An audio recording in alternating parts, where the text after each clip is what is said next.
guys, welcome back sa ating YouTube channel. Kasama natin si Luigi po. Ayan, so ngayong araw na to guys, pag-discuss lang natin. Recap lang. Kahapon, naligo tayo. Ano? Pasensya na kayo guys, talagang hindi pa tayo niligo at ito pa rin yung suot natin na damit. So kahapon guys, nagbigay kami ng update sa inyo. Magkano na ba guys yung presyuhan ng baboy na piglets ngayon kung mag-aalaga kayo ng fattener. At syempre, ano ba yung mga pamantayan para pag bibili kayo ng baboy, magandang klase yung makuha ninyo. So, at magiging malusog talaga at magiging masigla para pagdating sa kulungan ninyo, maganda. So, panoorin nyo yan, yung kahapon namin na episode. Ngayong araw na ito naman na episode. Eto, ano nga ba yung lahi ng baboy na magandang gawing fattener o suitable para maggawing fattener na makakasiguro tayo na talagang magiging malaki?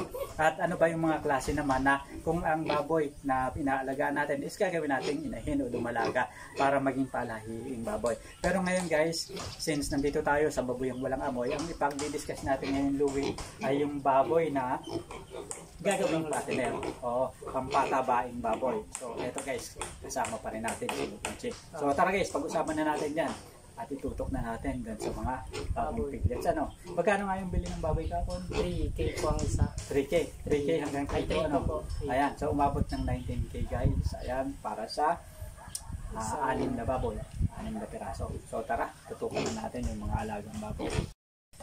So eto guys yung mga nabili na mga baboy. So kung mapapansin nyo guys, mga mix na ng tunong durok, mix ng landrace, ayan, at mix ng large white.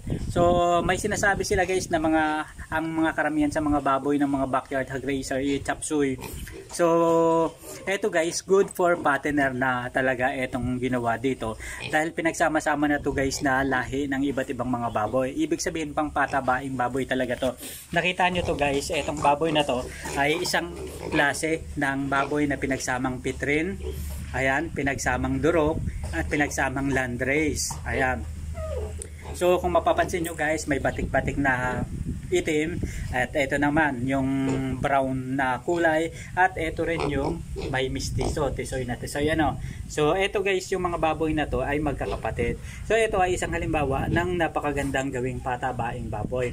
Ibig sabihin guys, kaya pinagsama-sama na yung mix nito ay para maging mas mabilis yung paglaki, maging yung mga lahi kasi ng baboy na to, nandyan yung mabilis maglaki, nandyan yung nagiging maganda yung feeds conversion ratio, at syempre nagiging maganda yung mga pigi, matataba yung mga pigi na suitable talaga gawing karne na pangkatay. So etong mga pampatiner na to guys, yung mga ganitong klaseng lahi, pangkatay talaga, at yan yung kinakatay sa mga palengke after 4 months na gagawing patabaing baboy, aalagaan at pakakainin ng feeds. Ano po ba yung mga factors po sa pag-aalaga ng baboy? Paano po bang pagpakakain nito? Tsaka ilang buwan po ba bago maibenta? Ganito yan, Louie. So yung mga baboy na katulad nito, pangpatabaing baboy, ibig sabihin fattener. Ang ibig sabihin yung fattener is yung bibilhin natin yung piglets, aalagaan natin, at pagkatapos natin maging matataba na yung baboy, nakuha na yung tamang timbang, may plano tayong ibenta. Kapag binenta natin, ang purpose nito ay para katayin at ibenta sa palengke. Yan yung mga karne na nakikita natin na pangbenta sa mga palengke at saka kahit sa mga barangay na nagkakatay ng karne. Ito naman guys, ito naman bro, ang pagpapakain nga pala dito, magsisimula tayo sa pre-starter. Kasi usually bago iwalay itong mga baboy na to, nakita naman natin yung mga baboy na to ay salos nagre-range ng 15 to 18 kilos. Ibig sabihin more than 45 days na to na inalagaan. At ang ibig sabihin yon, nakakonsume na to ng booster feeds.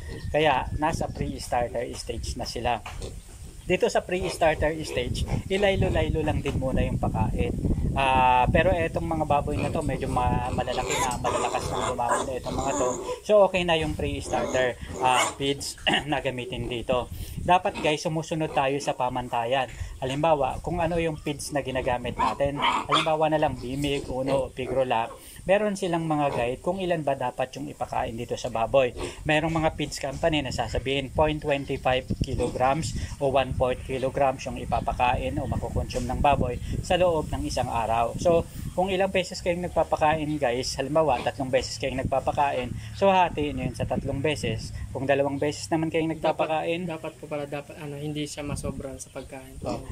Okay lang din na may mga times na yung iba ginagawa nila ad libitum kasi kung ano yung kayang i-consume ng baboy, lalo na kung nasa pre-starter stage. Yung iba naman is control feeding. So ibig sabihin yun is may sukat yung pagkain sa baboy. May iba nga na nagsasabi mas maganda kapag nasa pre-starter stage, hayaan lang yung pagkain sa baboy na kung kailan nila gustong kumain. Lagi lang kailangan may pagkain dito sa para kung kailan gustong kumain ng mga piglets, kung kailan naramdaman yung gutom, kain lang sila ng kain, tuloy-tuloy lang.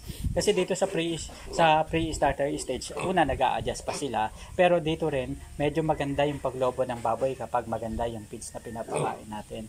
Ito lang yung dapat natin gawin. Sumunod tayo dun sa pamantayan o sa mga recommended feeding program ng feeds na ginagamit natin para at least yun yung maging pattern natin, maging guide natin para sa pag-a-adjust ng pagkain. May mga times kasi minsan na sobrang dami natin ng pinapakain na nagre-resulta sa pagtatay ng baboy. Lalong-lalo na kung ang baboy ay hindi pa sanay lumamo ng napakaraming pagkain. Pero kung ang baboy ay sanay na, nakapag-adjust na, pwede nang magdagdag tayo ng magdagdag pa konti-konti. Naman sa ganito guys, dapat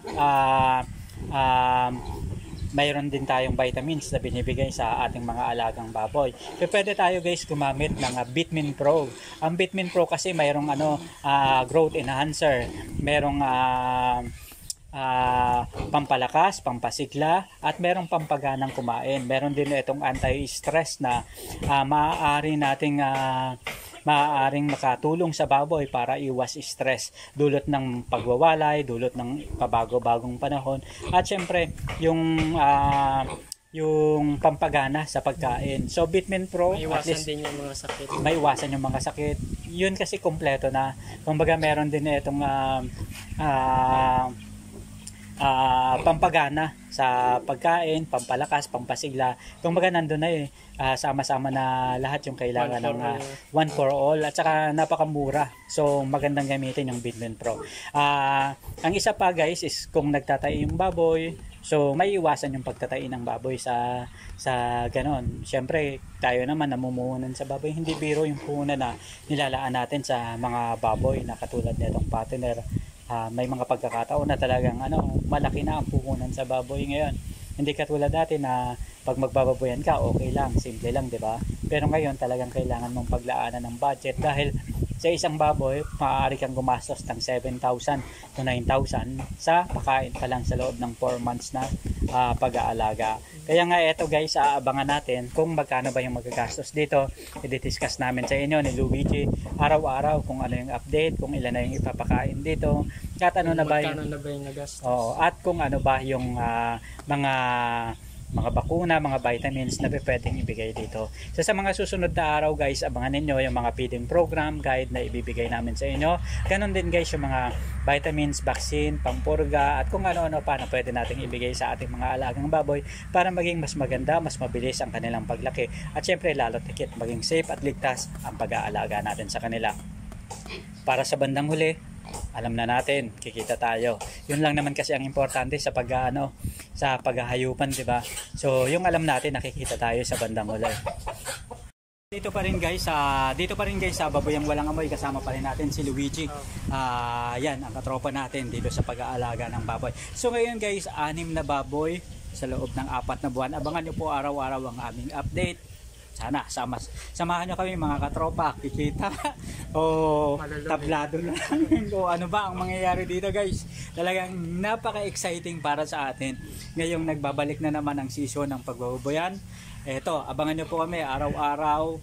Lalo na si Luigi, siya yung magbibigay sa inyo ng update, at syempre tayo naman backup kapag kaya natin. So araw-araw guys, dito lang sa ating YouTube channel. Ako po si Kabady Moko, at syempre kasama natin basta usapang negosyong baboyan, asenso sa negosyong baboyan. Dip na kayo guys dito, Kabady Moko YouTube channel. Hanggang sa muli mga katrops, maraming salamat at paalam.